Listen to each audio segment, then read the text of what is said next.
Once upon a time, in a beautiful meadow in Mexico, there lived a Mexican prairie dog named Pedro. Pedro was a small, fluffy creature with big, round eyes and long, bushy tail. He lived in a burrow with his family, deep in the heart of the meadow.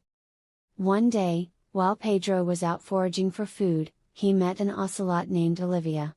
Olivia was a sleek, wild cat with big, round eyes and a soft, fluffy coat. She lived in a cave on the edge of the meadow with her family. At first, Pedro and Olivia didn't like each other very much. Their families had always been rivals, and they had been taught to stay away from each other. But one day, as they were both getting a drink from a puddle, they noticed something strange. They both made silly sounds when they were drinking. They looked at each other and started to laugh. "Ha ha ha! You sound just like me," Pedro said, chuckling.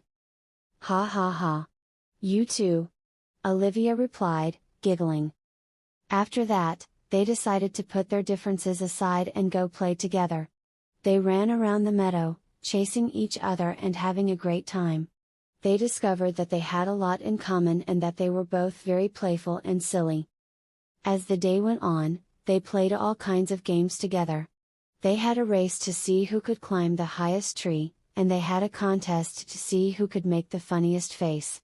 They even took a nap together under a big, shady tree. At the end of the day, as the sun was setting, Pedro and Olivia sat down together and looked out over the meadow. They realized that they had had a really fun day playing together and that they had become best friends. "I had so much fun today, Olivia," Pedro said. "Me too, Pedro," Olivia replied. "I'm glad we're friends." From that day on, Pedro and Olivia were the best of friends. They spent all their time together, playing and exploring the meadow.